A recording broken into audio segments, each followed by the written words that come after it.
And a compromise is where everybody comes to the table and everybody gets up winning or getting something that they wanted, but no one person is 100% happy. Because if I win and you lose, then our relationship loses. Where I want to start is I heard you say something super freaking powerful, which was there's a massive difference between chemistry and compatibility. And like I'd mentioned in my intro, chemistry, sometimes it just happens. You don't have to work at it. Sometimes it's just sparks flying and you can't help it. And there's like such fire between you. And that is nature's way of making sure that we procreate, right? So that's it. That is exactly it. And so it's all chemical. You're not in control of that. That's why sometimes if you've ever walked into a room and you've been like, oh my gosh, our eyes locked and I was just on fire and everything about them is amazing. And sometimes you don't even want to let them go when you realize they're not the right person for you out of the bedroom and you go, everything else is wrong with this relationship. But my gosh, when we're together, the fire is just incredible. That is chemistry, my dear. Right. But that doesn't last, right? Nature makes sure that you procreate and you basically move on. So exactly. I've been married now for 18 years. Wow. I just had my 18-year wedding anniversary and it has been very difficult, hard work, but the most beautiful work I could ever possibly do in my life. But the reason why we have been able to sustain 18 years is because every step of the way we have been in communication about what works for him, what works for me, and our compatibility as we change and grow. Like one thing I was very aware of, and I would love to dive so deep with you, girl, is to talk about addressing issues as they come up, how to make sure that you are compatible and not just staying with someone because you're holding on to an old fiction of what you thought you were or were going to be. And then making sure that you're addressing that so you don't hold on to resentment and grudges, because those are the things that I think will eventually be the downfall to people's relationships. And it becomes a point where it's been splintered for too long. So talk to me about the process from chemistry to then finding out if you're compatible. And then we can go down to how we can make sure that we don't then become resentful and grudgeful down the road. I love this. We are talking about everything that I want to talk about. So this is so exciting. Okay. And it's important too. And the reason for that is because oftentimes people are afraid as chemistry changes, they're afraid and they mistake the chemistry changing for them falling out of love. Okay.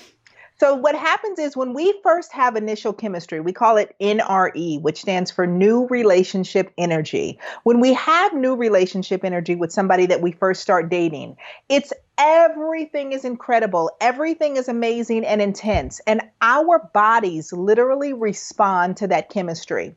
We have more dopamine flowing in our bodies, more adrenaline flowing. It's literally a chemical process that allows us to feel what feels like love, but it actually is lust, right? So just like you said, it's the thing that really makes our heart beat faster. It makes our palms sweaty. It makes our pupils dilate. The thing that gives us butterflies in our stomach when we're talking about or see the person. And so that actually lasts roughly for about 18 to 24 months. And just as you said, for the exact reason, it's all about procreating. That's why early in our relationships, we find that we are having sex like rabbits. And all we want to do is really just be with them and experience them in any and every way possible. Well, it's your body's way of tricking you into actually getting pregnant, right? But because after we get pregnant, we can't keep focusing on one another, like we actually have to focus on the offspring that we've actually created, the brain goes through another chemical process around 18 to 24 months. And so now, instead of us having all that new relationship energy, now we've got bonding hormones present. So all the oxytocin, all the good feelings that make us feel more like we're great friends. Something almost like how you would feel for a sibling or your best girlfriend or your best guy friend. And all of a sudden, if we're not careful and we don't know what that is, we go, this relationship has lost its fire.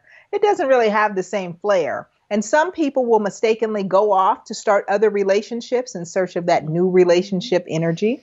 And other people will say, oh, okay, well, I guess this what relationships are. So now I'm going to accept kind of this humdrum, mellow kind of thing instead of looking to revive my relationship over and over again. So we have to talk about that new relationship energy, because when we're in that space also, our brains are so love drunk, literally, that we're not sure whether or not we're compatible with somebody. We actually may mistake that chemistry for compatibility, but compatibility is actually very different. And compatibility is about how do we line up in the areas of our lives in such a way that if you never changed and I never changed, we would still fit like a glove and we would both be happy and have our needs met in this relationship for the rest of our lives. So how do you then start to work on that compatibility for a long-term relationship? Because there's going to be many elements. I call it like dust settling. So let's say you're not compatible and you butt heads on something. It's like, well, okay, well, you still have a bit of the flutter, so you don't really address it. And so the dust kind of settles. And then a year goes by and you still don't really say anything. And that thing that you kind of thought was annoying, but you still love them for it, now is just freaking annoying. Right. And it starts to build up. And just like dust settling, it becomes so big, you can't clean it anymore. Yeah, they're deal breakers. And it's so funny, I just found this meme the other day that I shared with my husband, and I said, this is how relationships work. And it said, early in the relationship, when you're first lying together in bed at night, all you want to do is put your head on their chest and listen to their heartbeat, and that is the rhythm that rocks you to sleep. And then somewhere years later, you go, I'm going to record you at night so you can hear how loud you're snoring, because I want to kill you and I want you to know it too, right? Right.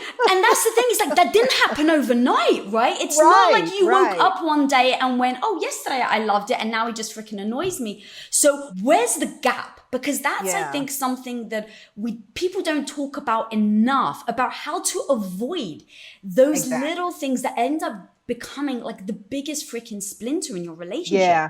And I say you have to learn these things so that you can avoid what I call a starter marriage, which is you marry for the wrong reasons. All of a sudden, somewhere down the road, years later, you find that this is not the relationship for you. And unfortunately, in order for both of you to be happy, you wind up having to leave and be with other people and take what you learned with you.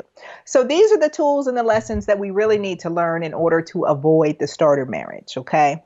And so what I like to tell people is when you are dating, that is the perfect time to really go slow and take stock. And you have to see dating much like you see interviewing for a job.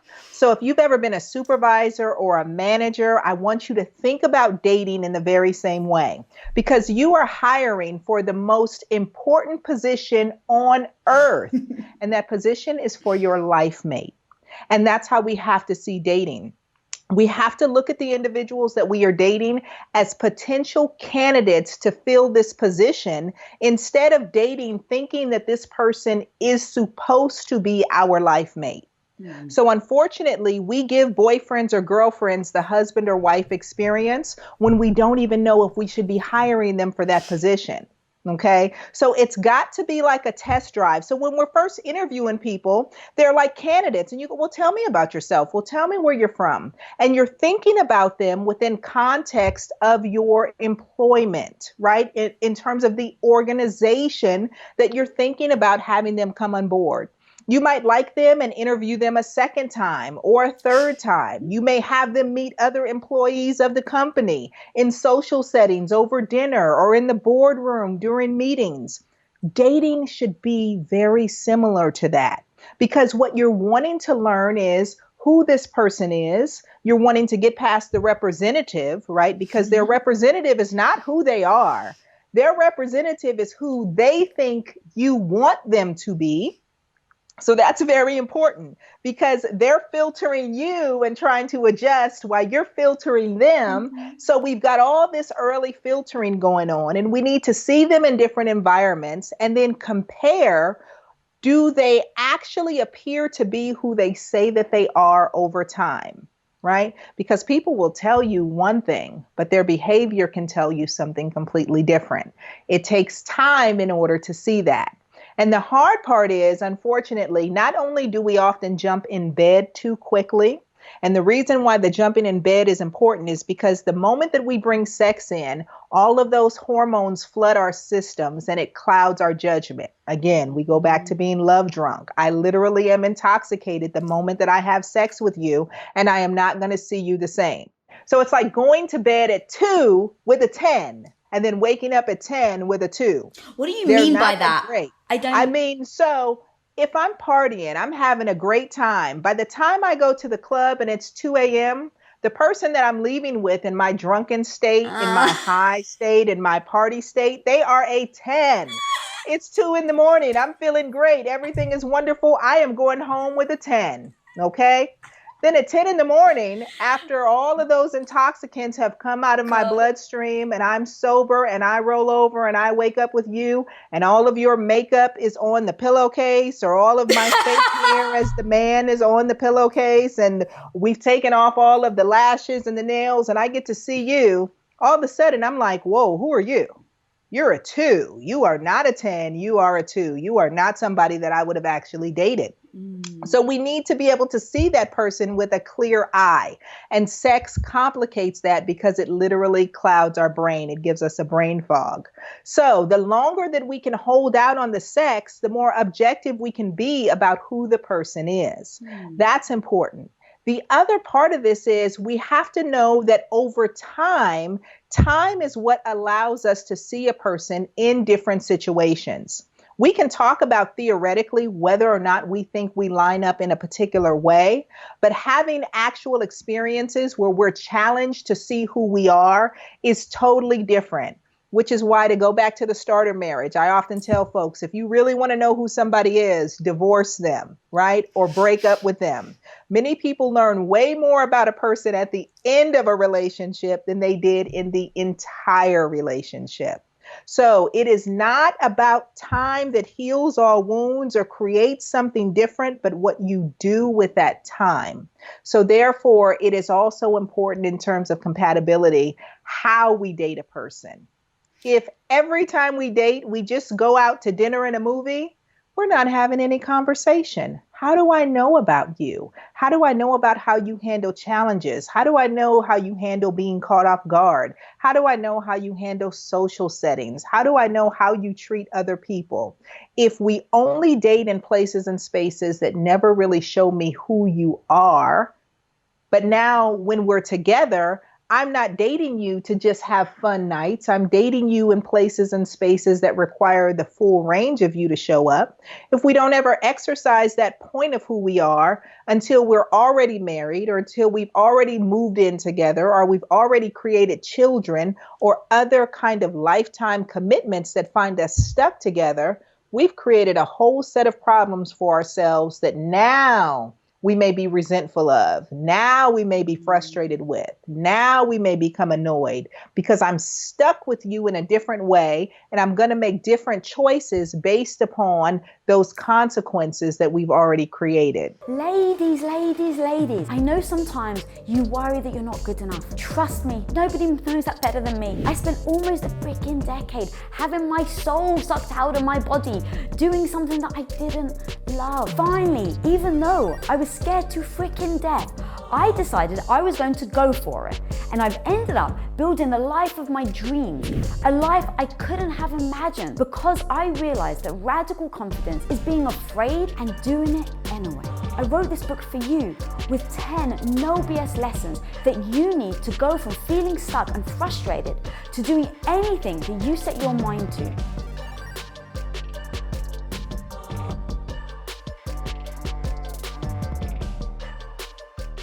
So let's talk about forgiveness. So I have always been the person, and my husband and I both came to an agreement that if one of us says sorry, the other person must receive it immediately, because it's hard to say sorry.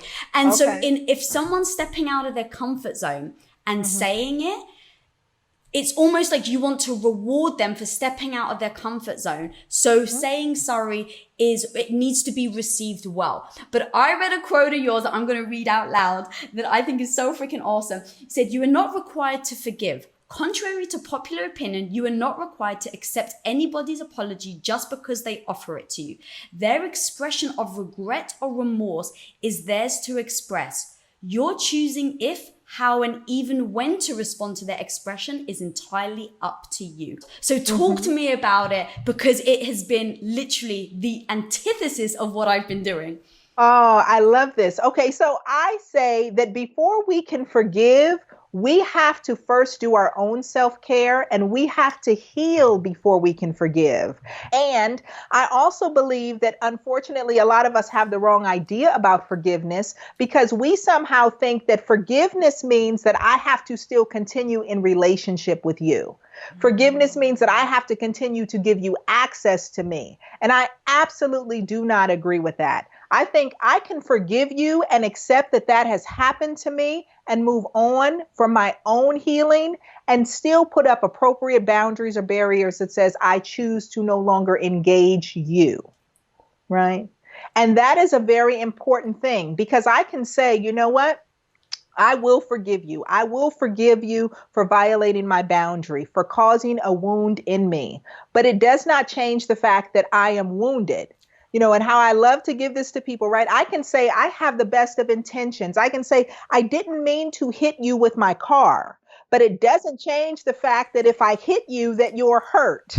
Just because I didn't mean to do it, or even worse, because I made a bad choice. And this is the other thing. I love for people to say I made a mistake when they really made a bad choice.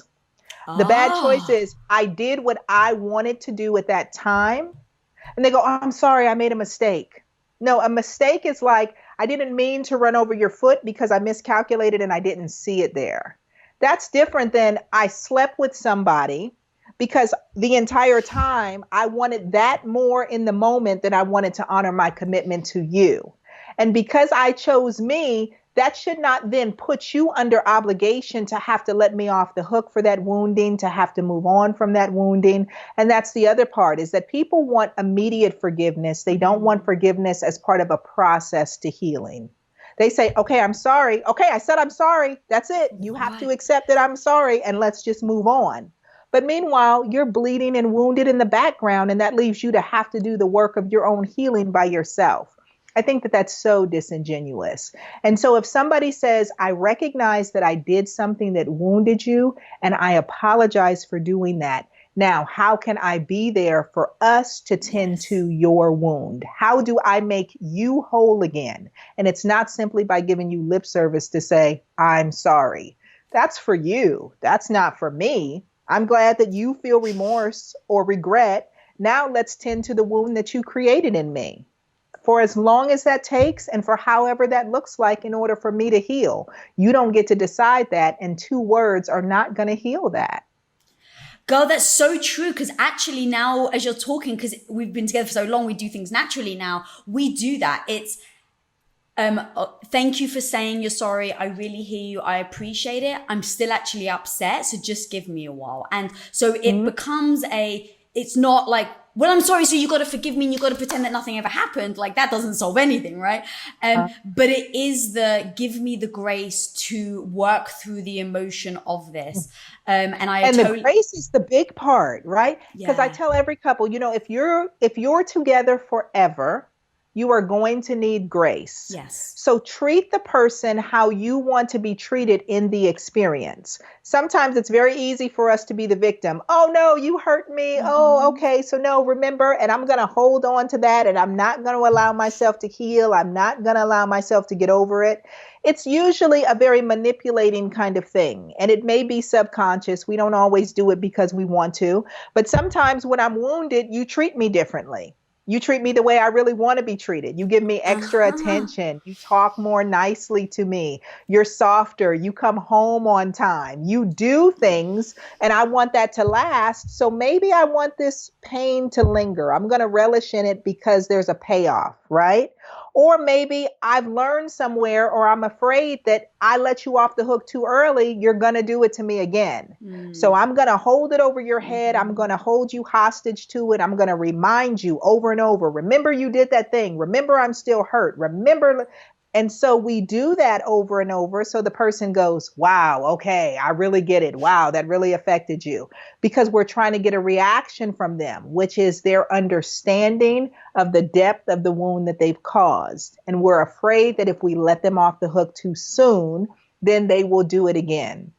And then the other part is the person hasn't given us what we need in order for us to feel confident that they actually understand the wound that they've caused. So we'll linger in it. And every time they do it again, we'll go, see that's what I'm talking about. You never listen to me. You don't understand. And we'll keep bringing it up over and over. That's why sometimes couples will talk about the same problem. They'll go, yeah, 20 years ago when he cheated on me. Right. And they go, man, if I would have known that it was going to be all this and you said you would forgive me. And they go, yeah, but the minute that I forgive you, you're just going to do it again. Because oftentimes the partner doesn't take the accountability that's required. They only give you the lip service of the I'm sorry, but no plan, no teamwork, no sense of responsibility. No, this is how we'll go forward and how I will own it and how I will hold us together to make sure that that never happens again. So there are all these self-serving ways where if we wound each other and we don't really do the work to heal each other and just give each other quick lip service. You love me. You're supposed to forgive me. Or I realize that I'm required to forgive, even if I really don't feel it, but I have to pretend. That is why we find ourselves stuck. And often if we make agreements to forgive, but we really don't, we don't feel like we can come back to the person to say, look, I'm still wounded. I'm still hurt. I'm still holding on to it. So instead of being able to express that and that be a problem we work together as a team on, now I have to pretend.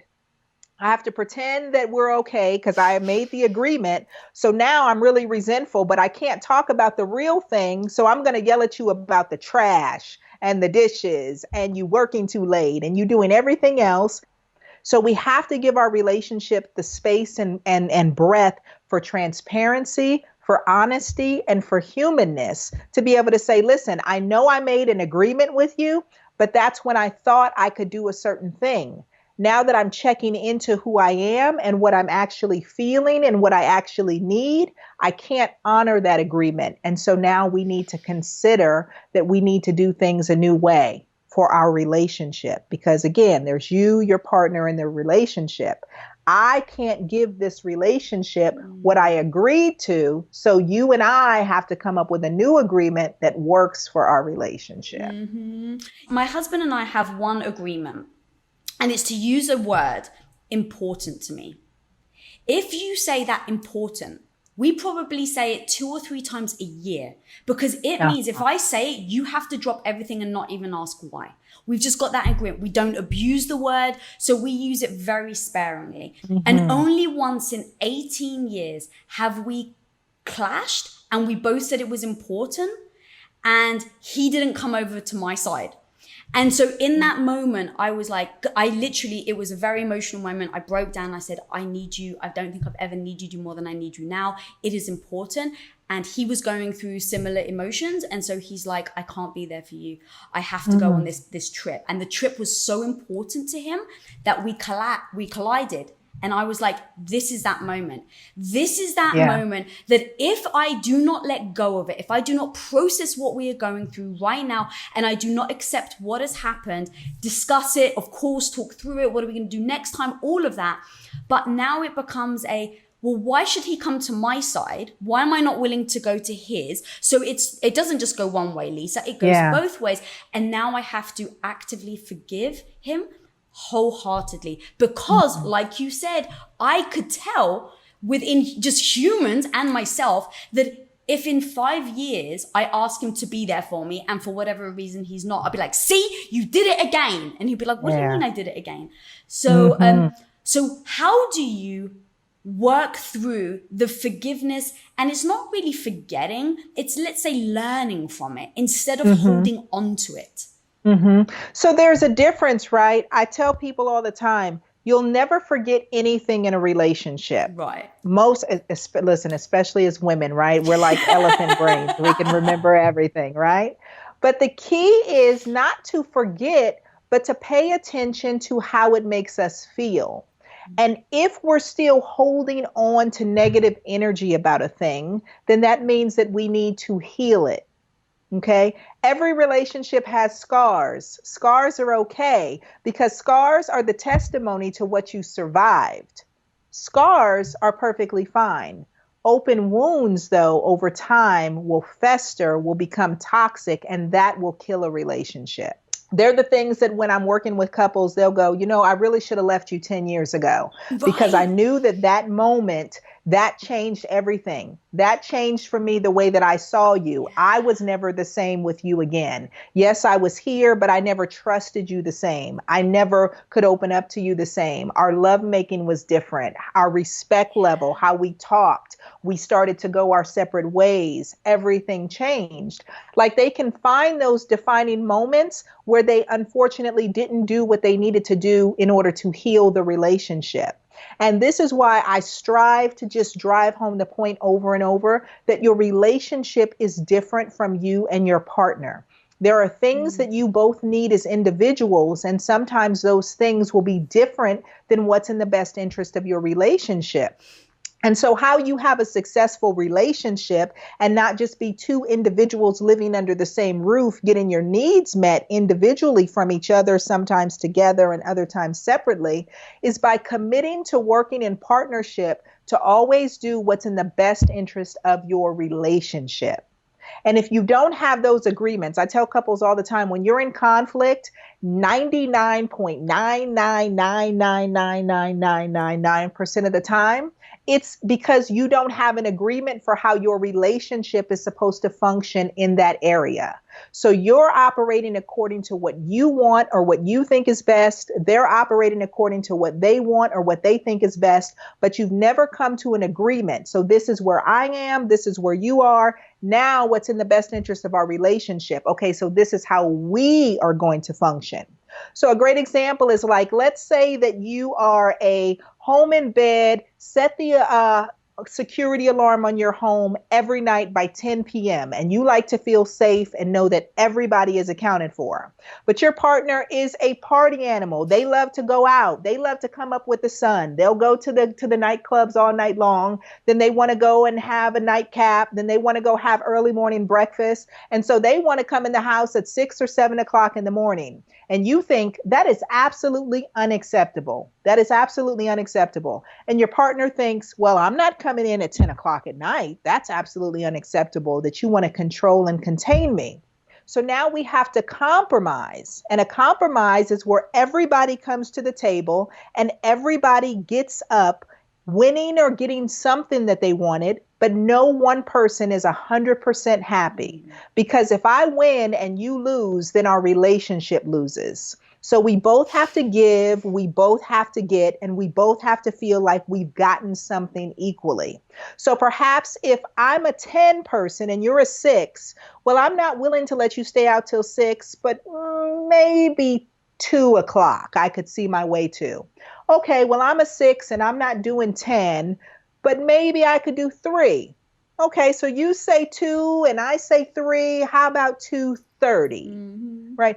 Okay, that's great. And at 2:30, when I hear the security alarm go off, I'm not going to be upset about that because that's the compromise. And I know that you're happy. And when you come home at 2:30, you're not going to be pissed off about that because you know that I feel safe and I honored your needs. And so now our relationship knows how we function. We know what to expect. We know how to govern ourselves. And because we love each other, we found our way to the middle and our relationship has a way to function that we both understand. That's so amazing. And I think it eliminates any judgment, right? Because it's like over time, everyone always thinks they're right. Everyone. Of course, So it's like, what do you mean you're staying out till 6, right? It comes across with judgment. You're not making them feel good. And now, you're kind of getting those emotions all rattled up where when you come together, you're just going to be butting heads instead of actually coming together, like you said. As like a team. I say it like a tennis match. It's like we're not on opposite sides. We're playing doubles. You're on my side and we're trying to win the game together. That's it. And so, judgment, I always say if you are judging, whether you're judging yourself or you're judging somebody else, you are really in your ego. That is a very Yeah. egocentric place because it says that I'm right. I know how this should go. And the reason why I say it that it works both ways is because oftentimes, and my office is called the no judgment zone. It's like the sanctuary, is what I my love clients it. have nicknamed it. And the reason for that is because, who we are even changes over time. Mhm. What we know, the resources that we have, how we see the world, and everybody is doing the best that they can with what they have in any given moment. So if I am now in my 40s, judging the choices that I made at 20, and I go, oh, that was so dumb. Oh, what was I thinking? I was just a ridiculous person. Well, my 20-year-old self, first of all, was responsible for getting me to the place that I am.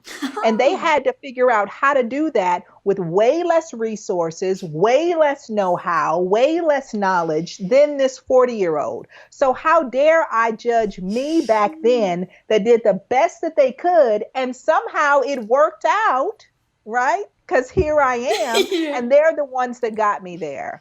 And the same with our partners. Like when we're judging, why would you do it that way? Who taught you how to do it that way? That doesn't make any sense at all.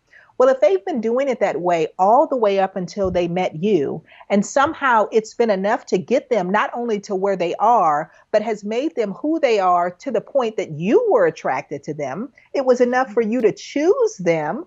How dare you decide now from your place of ego that your way is better? Right? So sometimes the best thing that we can do is if we think we have the better way, we model that for somebody by showing them how we do it. And if they think that it's better through their own filter in how they show up in their lives, they'll come over and go, wait, show me that again. Or how about we do it your way this time? Because that seems to work. Or wow, nobody's ever showed me that. And it's easier for them to accept it and easier for them to adapt to it if they're doing it of their own volition, if it's voluntary and it doesn't feel like it's being shoved down their throat. Sometimes even if we have the best way, if it feels like it's being shoved down somebody's throat, they'll reject it just because they're a grown-up now and they don't need somebody else telling them what to do in their lives. That may trigger some old trauma history, right?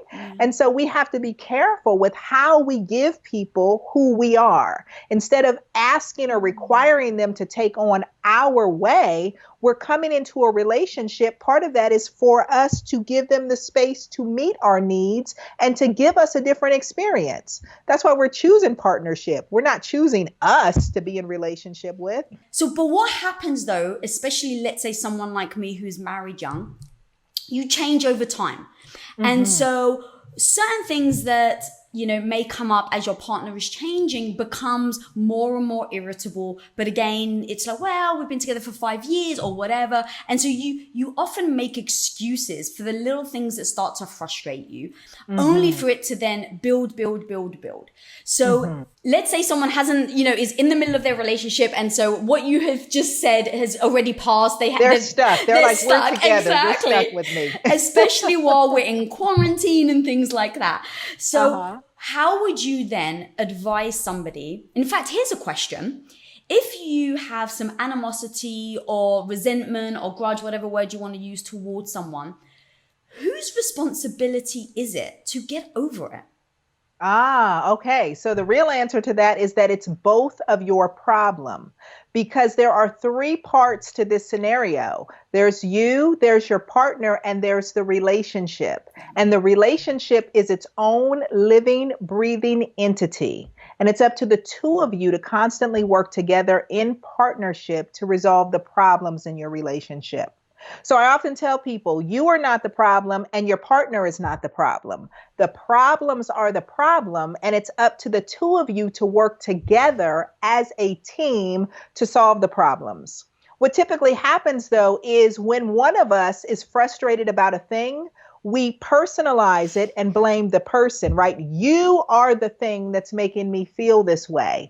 Instead of owning, I feel a particular kind of way, or I'm having a particular kind of experience in this relationship with you, and that's not the experience that I want. So we spend, unfortunately, too much time talking about the problems and not the solution. Oftentimes, when I have couples that come in for couples counseling, they can tell me ad nauseum what the problems are in their relationship, right? Because they've talked about it 1,000 times. They can say, it was 1976 and you had on the purple shirt and I was wearing that and we were standing over there. And we go, guys, so let me make sure we're arguing about something that happened 44, 45 years ago. Okay, so now the problem is because couples get hung up on talking about the problem instead of we understand, we have communicated, we're in agreement that we know what the problem is, even if we don't see it the same way. We've identified succinctly what the problem is. Now what we're going to do is not talk about the problem anymore, but we're going to talk about all the possible solutions for the problem, whether we're going to implement them or not. Let's just weigh out our options and see what they are. Now, once we brainstorm all of the solutions, we are then going to pick one or two of those solutions to try. Okay. Who's going to be responsible for what? Well, I'm going to have to do this part, and that means that I'll have to do this part. Okay. I'm in agreement. Once we come up with the solutions, we have to decide then how long to try those solutions for. All too often we say, okay, that's fine. So I'm just going to do that going forward. That is what it is. But because old habits die hard and sometimes they don't die at all, it's important that we decide we're going to try this a new way for a specific amount of time, for the next 24 hours, for the next 3 days, for the next month. And then we're going to come back to the table to evaluate how well that solution worked. If it worked great, then you continue and you do more of that. But if it didn't work, oh, I forgot I was supposed to be doing that. Oh, I didn't realize you were doing it and that didn't work. We still have the problem. Now we need to get rid of those because those weren't viable solutions for us. We need to go back to the solutions that we proposed and try something else. But unfortunately, what happens is I'm having a particular experience in this relationship. I don't feel like you're getting it. You don't understand it. We're not talking about the actual problem. We're talking about examples of the problem. I call them the leaves on the trees, and we never get to the root of the thing. Mm-hmm. So we're talking about all these things that never actually resolve the problem. And over time, I just become resentful. I become frustrated. I withdraw. I check out. Whatever happens, we stop being on the same team in pursuit of solving the problem.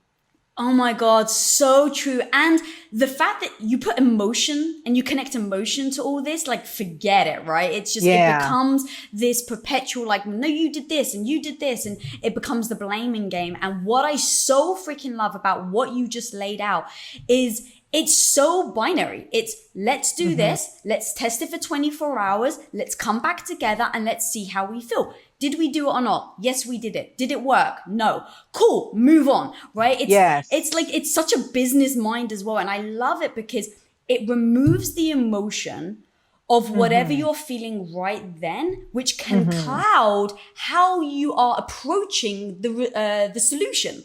Yes, because what I really want to do as a therapist is to demystify relationships. I really don't want people to walk around thinking this Disney fairy tale that maybe there's a Prince Charming out there, and if I'm lucky, I might meet them, or there is this princess out there. It's like, no. There is a science to relationships. And if you learn the science, not only can you have the kind of relationship that you want, you can control the intensity of it. You can control the duration of it. You can control the quality of it.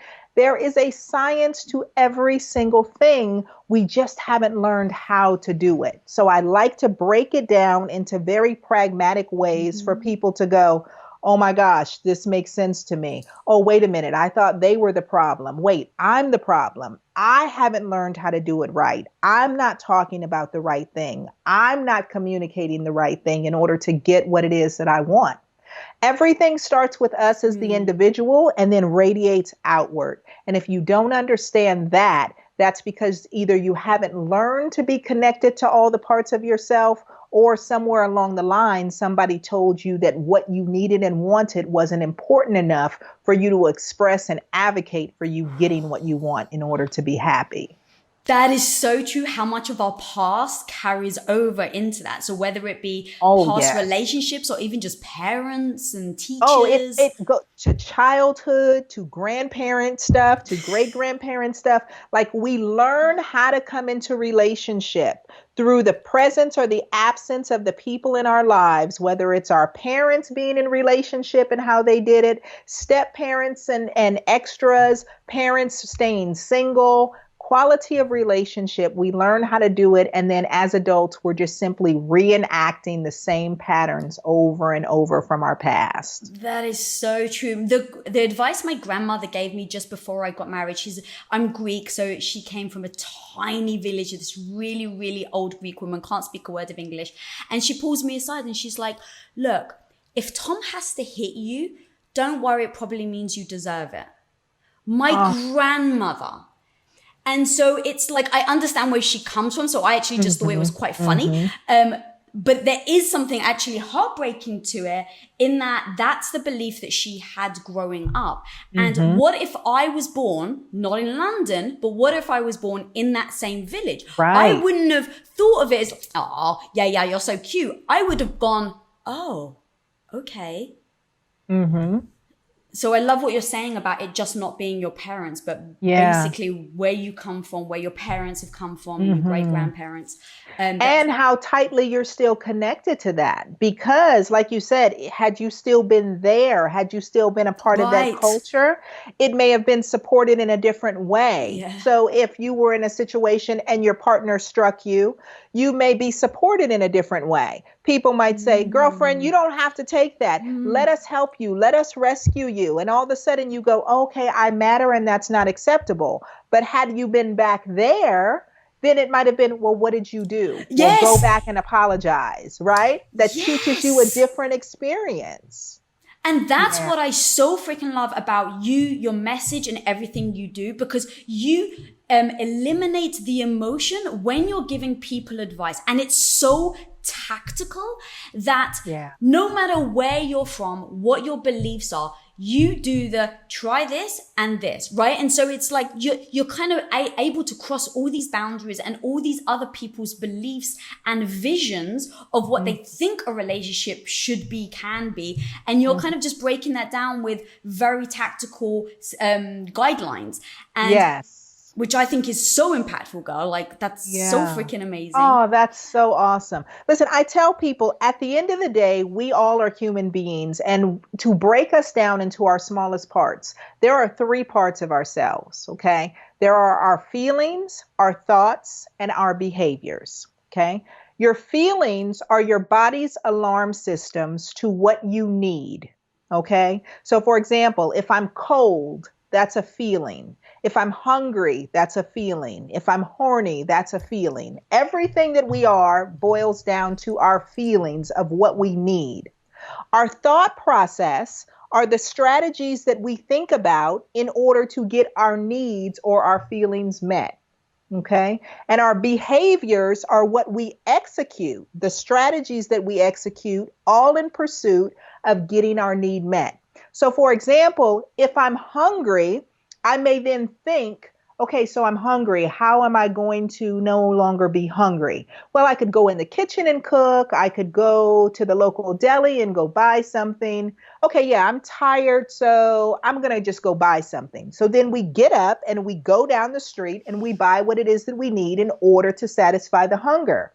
Okay, so now the behavior is I get up and I go do a thing. The important thing that we need to remember, though, is that as it relates to our feelings or our needs, by the time that we feel them or recognize that we have a need, we're already operating at a deficit. So we're already slightly in trouble. By the time I realize that I'm thirsty, I'm already dehydrated. Right? By the time I recognize that I'm hungry, I'm already in need of nutrients. And we also need to know that our needs are different over time. They're more intense or less intense over time. Sometimes I'm ravenous. I could absolutely eat an entire cow. And other times, I could go for a nosh, just like something to take the edge off. But if we're not in tune with our own needs, one, we can't communicate that to somebody else. And two, we can't properly figure out what options or strategies we need to execute in order to get our needs met. And so, unfortunately, when we're disconnected from our needs, when we're disconnected from our feelings, then how do we enter into partnership with someone else, expecting them to be able to meet what we don't even know how to identify for ourselves? And that's important in relationship, because I cannot respond to what my partner doesn't communicate. And I can't help to meet a need and know how to behave or show up in order to help get the need met if I don't even know it or can't communicate it for myself.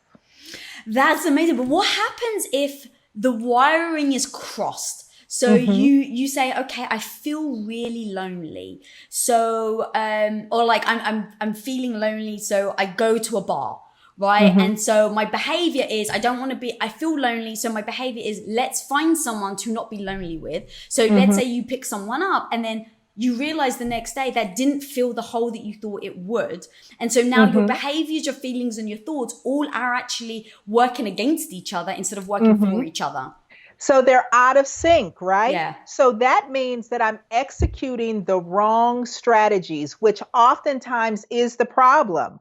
That's why in therapy, when we talk about cognitive behavioral therapy or CBT, we're talking about if you can change the way that a person thinks and the way they behave, everything else falls in line, right? So if I'm feeling lonely, only one of the strategies that I thought about was go to a bar. Now, perhaps I only thought about that strategy because I don't know anything else. I don't have any other options or coping skills. I haven't expanded myself enough to know that there are other options or other means to get my need met. How you know if you have the right strategy, much like when we were talking about solutions, how you know if you have the right solution is, I actually went to the bar, I did everything that I did it satisfy my need?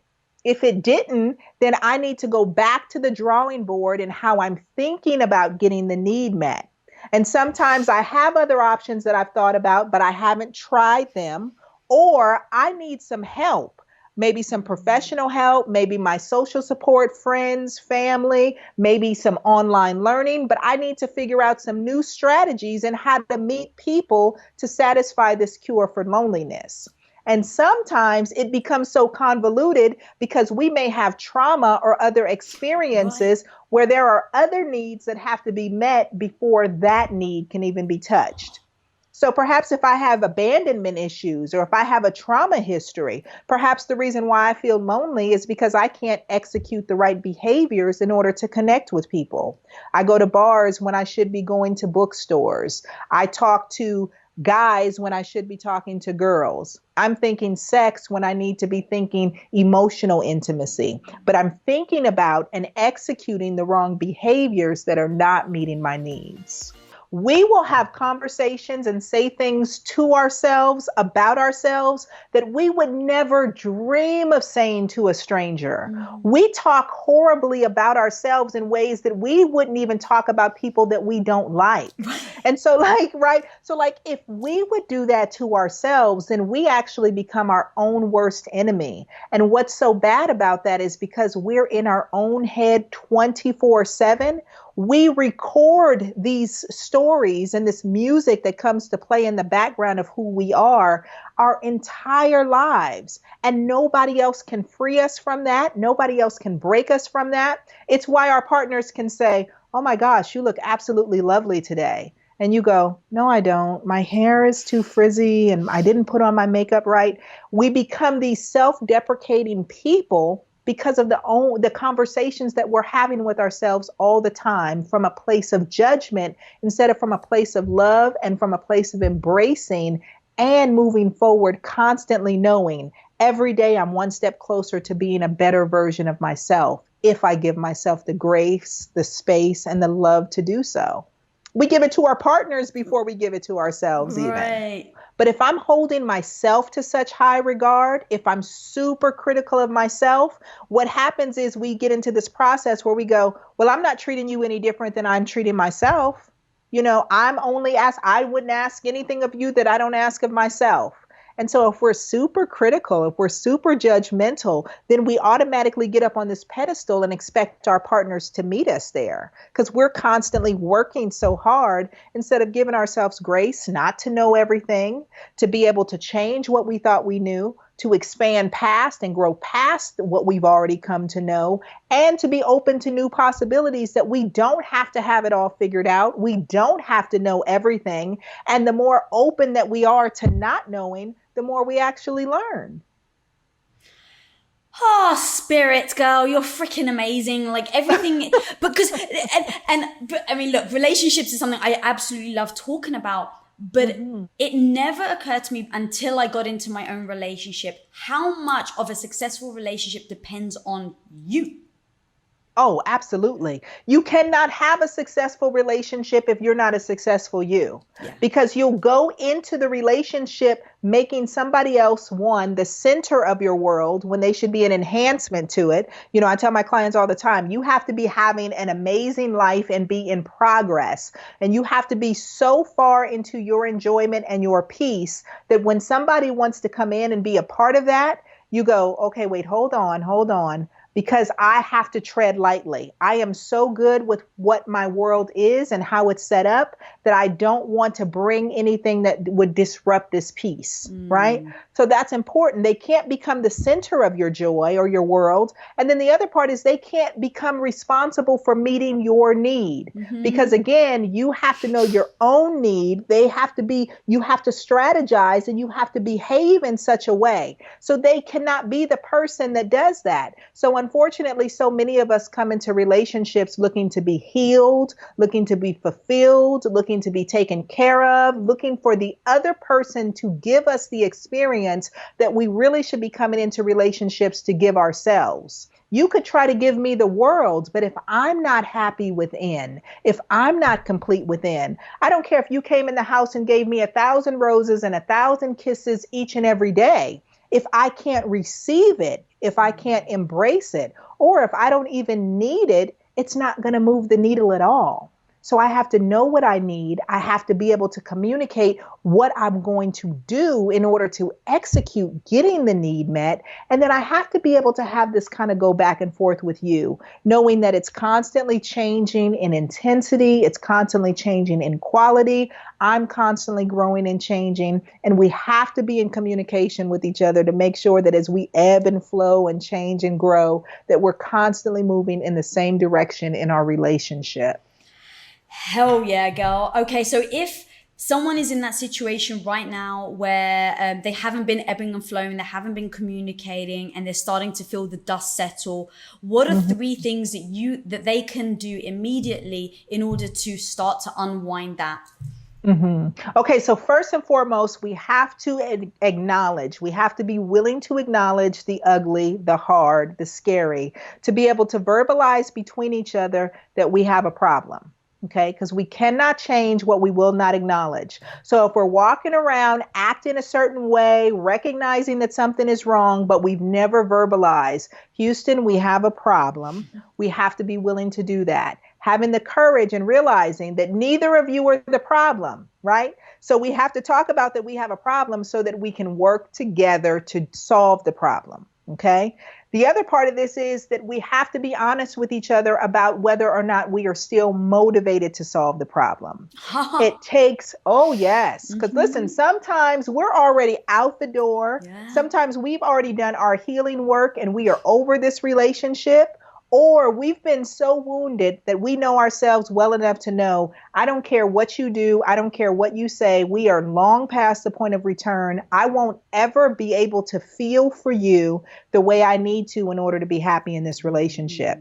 And I want you to know that that has nothing to do with the person. That has to do with you. That's a choice, whether you're going to choose to forgive somebody, whether or not you're going to allow yourself to receive the love and the efforts that they make in order to create a quality relationship with you. So you have to decide, and both people have to be motivated, because if one is not, no matter how hard the other person is working, they can't carry the entire relationship themselves. Okay. And then the third part about this is we both have to commit to also do things to re-infuse the love. Yes, we have problems. Yes, we're motivated to working them out, but it took us this long to get here. It's going to take us some time to get out of this, and falling in love again is a process. It's not a light switch that we can just flip on because we talked about a problem. It's going to take time. And so how I tell couples how you can kind of cheat to reinvigorate the relationship while you're working on the problems is to do new things with each other in new environments. And the reason for that, this is going back to now the chemistry, okay? Because the brain requires dopamine. Dopamine is the thing that excites us. It gives us passion, all of those things. Anytime we're placed in a new environment, it automatically sets off different parts of our brain because it's a new environment. So we're trying to take all of these things in. What you want to do is you want to have new experiences, fun, dopamine inducing experiences with your partner. Because when your brain releases that chemical, which is going to cause you to feel good, it creates a state of euphoria. Doing that activity with your partner automatically pairs pleasure with your partner in your brain. And so all of a sudden, when you think about happiness, when you think about fun, when you think about joy, your partner is at the top of your brain. And all of a sudden, the things that you began to remember loving about them, the way they smiled, the way it felt good when you were in unison with each other, the way she flicks her hair that drives you nuts, but you can't help but still laugh and get a little giddy. All of a sudden, your brain now gets that reactivation of those feel-good chemicals. And the love that you want, you realize is actually still there. It just needs to be reinfused, reignited, and that tank needs to be filled back up in your relationship. It's easy to treat people right when things are going well. How do people treat each other when things are not going well? That is the key and a reflection of someone's true nature.